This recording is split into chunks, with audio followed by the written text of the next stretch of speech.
Ah, é hoje que eu clono um dinossauro.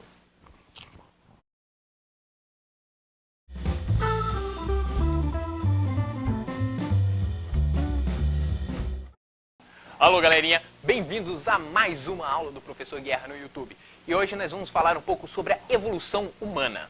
Primeiro, esqueça aquele macaquinho um seguindo o outro até chegar ao ser humano, a tal da escala nature, a escala da natureza. Não existe, a coisa não funciona desse jeito, não é um sendo melhor do que o outro que funciona a evolução.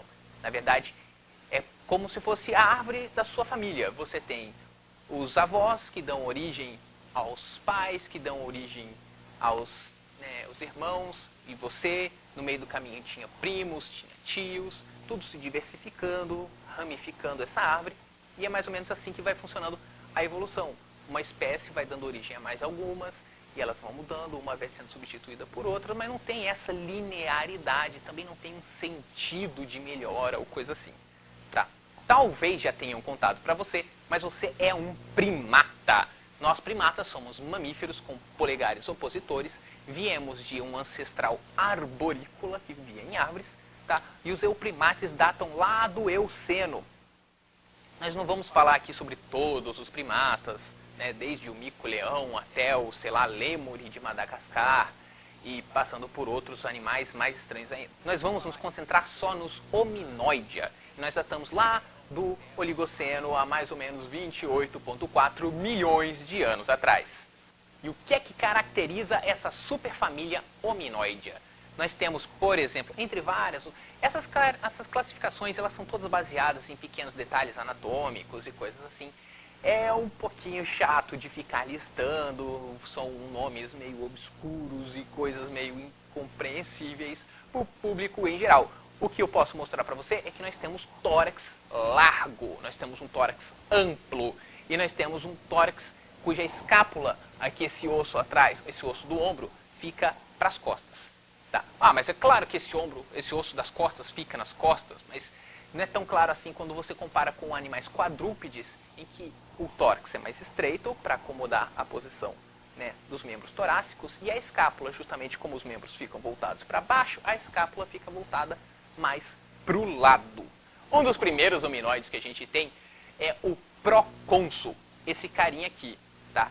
Ele é um macaquinho, ele ainda vive em árvores, é um hominóide, mas vivendo em árvores, tá?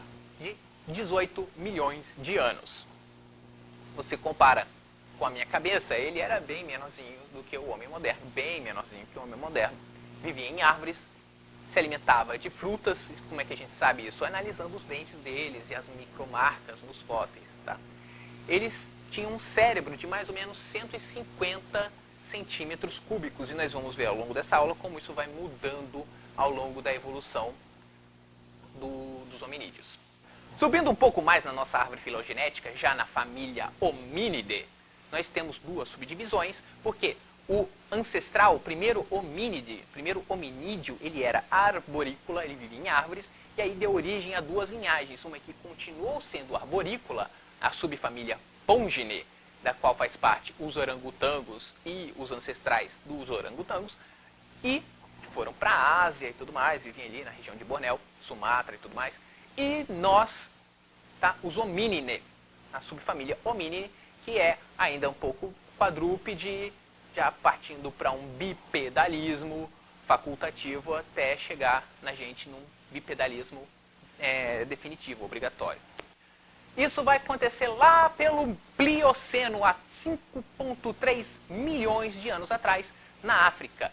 Por conta do esfriamento global que vai acontecendo, vai haver um recuo das florestas tropicais para a região mais oeste da África. E a região leste começa a ser tomada mais por savana, começa a ter um avanço das gramíneas da savana, ambiente aberto, com árvores mais esparsas, tá, dominado principalmente por vegetação herbácea, no máximo uma vegetaçãozinha arbustiva, uma árvore aqui e outra ali. Tá? Nesse contexto não tem como você ser um macaco que vive em árvores. Então o que a gente começou a fazer? A gente começou a adotar uma posição mais bípede. Preste muita atenção, eu não estou dizendo que um macaco resolveu falar, nossa, eu preciso andar com as duas pernas agora. Não é assim que funciona, tá? Ninguém decide que vai, eu vou evoluir e chega. Tá? Não é por aí que a coisa funciona. O que aconteceu foi que esse ambiente, a mudança de ambiente, silvestre, é um ambiente mais florestal para um ambiente mais de campos abertos, né, de savana, isso favoreceu mais os organismos que tinham tendência bípede. Isso não quer dizer que eles resolveram andar sobre duas pernas. Tá? Isso foi uma questão de seleção natural, só para deixar claro. E quais são essas modificações que levam ao bipedalismo? Para começar, os pés. Os pés dos primatas arborícolas, eles têm dedos mais curvos, tá? E tem o polegar, o hálux, na verdade, o dedão do pé, mais prênsil, tá? Para pegar no galho da árvore. Nosso pé, como você já deve ter reparado, ele é mais plano e tem o hálux, né, mais fixo, mais junto dos outros dedos. Além disso, o nosso osso do quadril ele é mais curto, justamente para acomodar, tá, as nossas vísceras, que agora vão ficar em cima do osso do quadril, e para facilitar a postura, distribuir melhor o peso. E a nossa coluna vai tendo mais um formato de S, ao invés de uma coluna arqueada, como é típica dos quadrúpedes. Nós vamos ver que essa mudança climática e essa mudança para uma tendência mais bípede foi o gatilho que leva à expansão do cérebro. Agora já na tribo Hominini, tá? Já depois de ter deixado para trás as linhagens que deram origem aos gorilas, já deixando para trás as linhagens que deram origem aos chimpanzés, tá? Passando essas bifurcações, nós temos os australopitecíneos. E o primeiro australopiteco descoberto foi esse cara aqui, o Australopithecus africanos. Eles viveram mais ou menos a 3,3 até 2,1 milhões de anos atrás. Tá? Os machos nessa espécie tinham mais ou menos 1,38 m em média de altura e 41 quilos, enquanto as fêmeas tinham aí 1,15 m, pesando mais ou menos 30 quilos.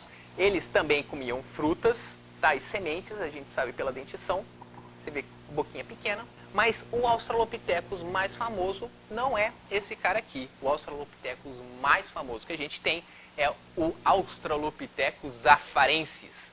E o Australopithecus afarensis mais famoso que tem é uma senhorinha chamada Lucy, uma jovem senhora de apenas 3,2 milhões de anos, encontrada em 1974 na Etiópia. Os Australopithecus afarensis, eles mediam o macho em torno de 1,5 m e a fêmea em torno de 1 metro, tá? E eles tinham um cérebro, um volume cerebral de mais ou menos 415 centímetros cúbicos. Então você já vê um crescimento em relação aos primatas que a gente viu anteriormente.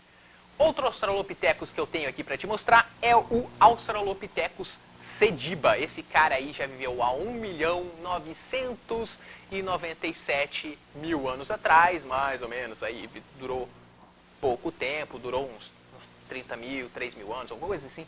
Durou pouco tempo. Tá? Mas ele é provavelmente o antecedente direto do Homo. Tá? Ele é o ancestral direto do gênero Homo. Então esse aqui é diretamente o nosso tataravô. Fazendo um parênteses aqui, só para enfatizar essa história de que a evolução não é um atrás do outro, vamos fazer um pequeno desvio para um ramo que não tem nada a ver com o ser humano. Ainda derivados dos australopitecos, mas não pertencentes à linhagem que deu origem ao gênero Homo, nós temos os australopitecíneos robustos. E eles têm esse nome justamente porque eles eram troncudões, eles tinham ossos bem grandes, bocas bastante grandes, com mandíbulas bastante grandes e dentes bastante fortes, capazes de destruir aí uma raiz, por exemplo. Embora estudos com os dentes deles mostravam que eles não tinham esse hábito de se alimentar de raízes, de coisas duras, eles eram capazes de fazer isso se fosse o caso.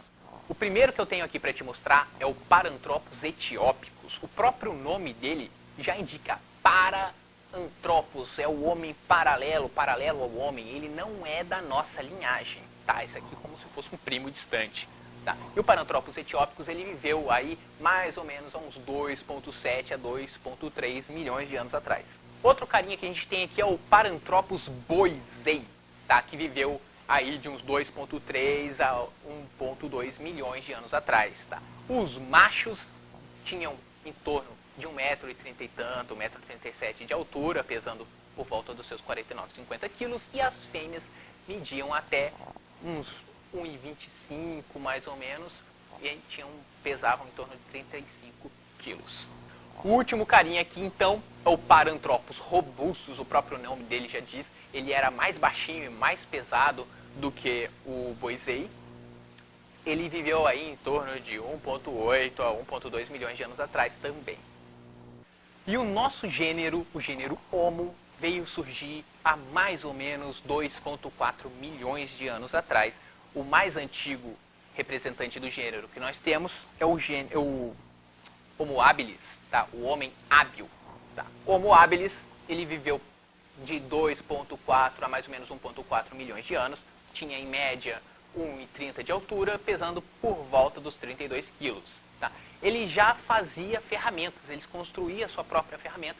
Por quê? Porque ele tinha uma capacidade craniana muito maior, já por volta de 630 até uns 700 centímetros cúbicos. Tá? E tinha mãos bem habilidosas, o próprio nome dele já diz, Homo habilis. E podia fazer suas próprias ferramentas.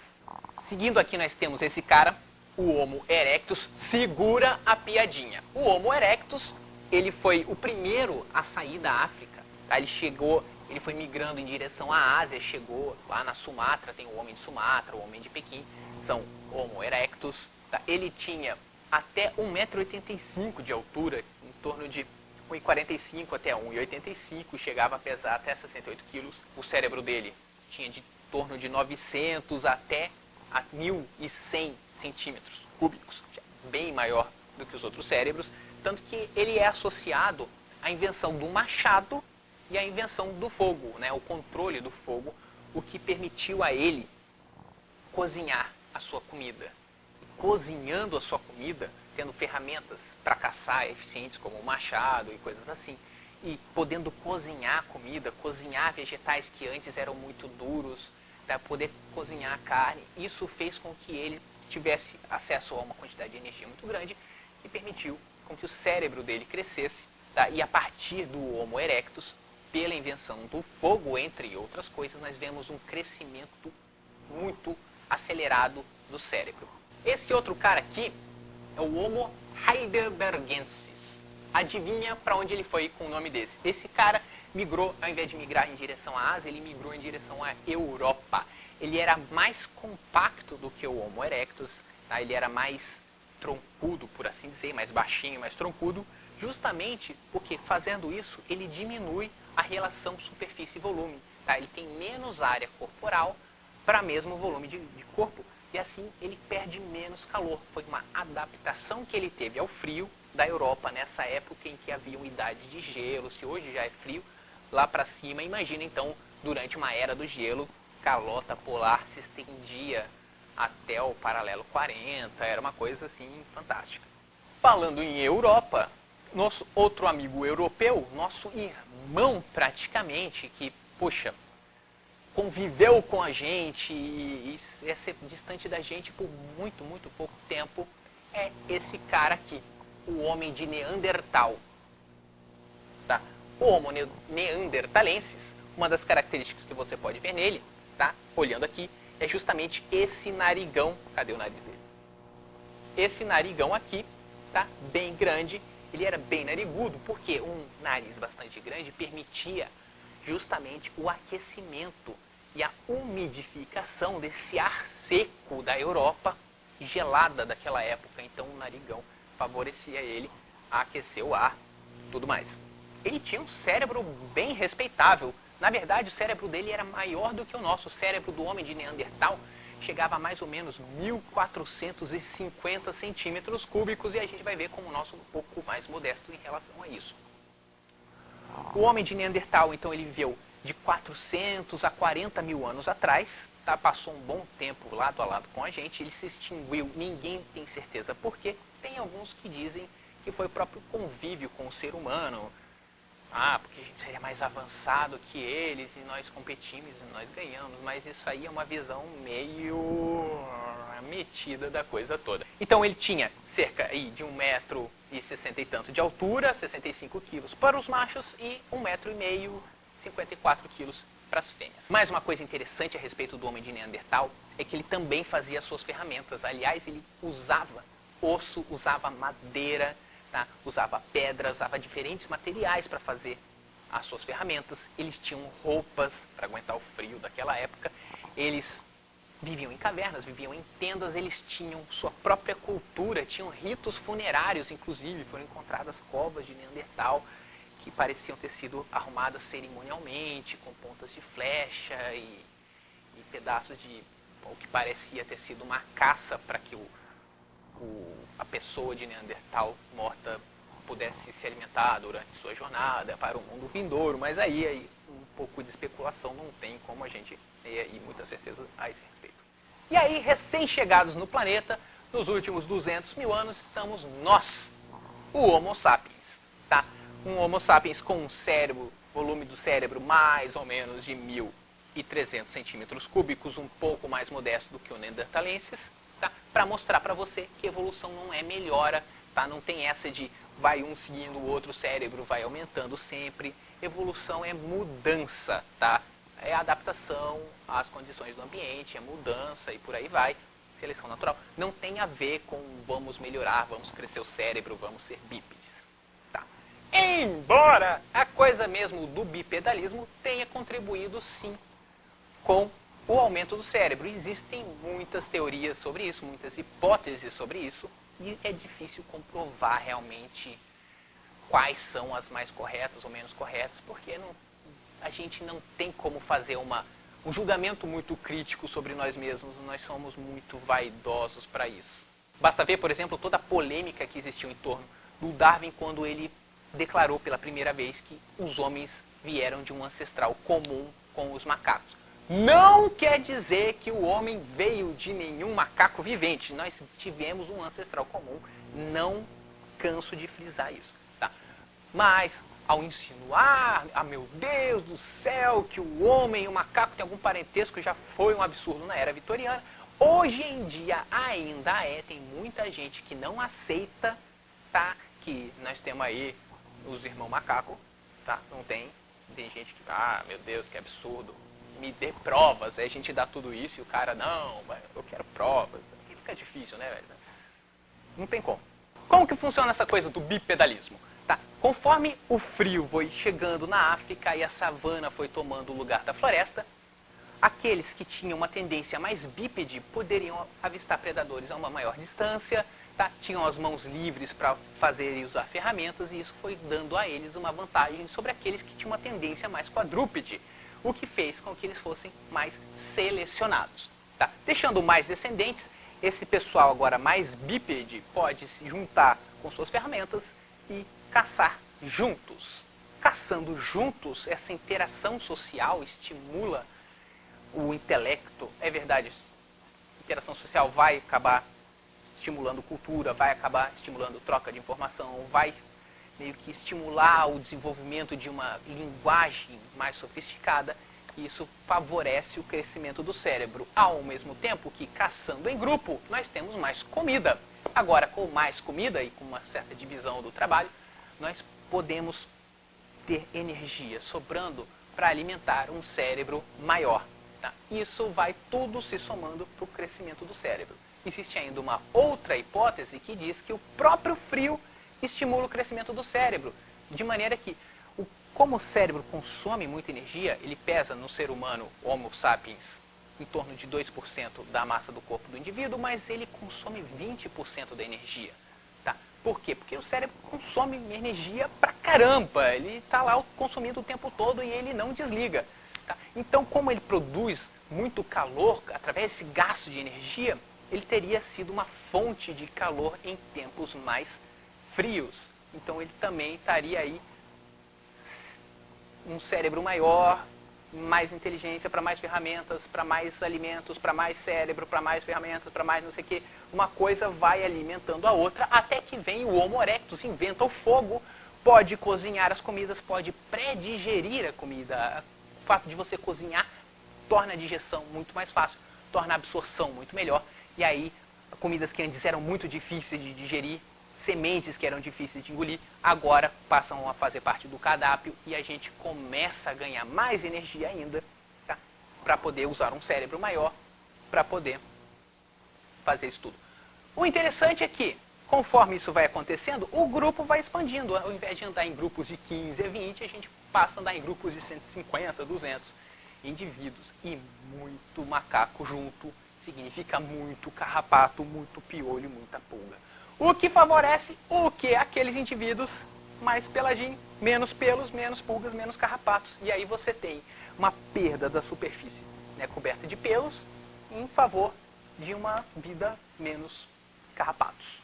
Como é que nós conservamos o calor agora? Nós substituímos esse pelo por uma camada de gordura por baixo da pele. Isso é mais fácil de reter o calor, mas também é fácil de dissipar o calor através das glândulas sudoríparas, que agora podem, né, tem bastante espaço para suar, né? Nós temos a vasodilatação periférica, nós temos maneiras eficientes de combater o calor e de preservar o calor. O que é muito bom porque nos tempos que se seguem, existe uma alteração climática muito grande, que é outro estímulo para o cérebro, porque agora com muitos climas diferentes, uma situação muito incerta, nós precisamos desenvolver comportamentos mais sofisticados. Isso é favorecido por cérebros grandes. Então a instabilidade climática ao longo de alguns milhões de anos favoreceu também a expansão do cérebro. São vários fatores, todos associados a, claro, consumo de energia. O cérebro, um cérebro grande consome muita energia, foi levando a essa situação. Por que o Homo sapiens parou do jeito que parou? Porque é mais ou menos o limite que dá.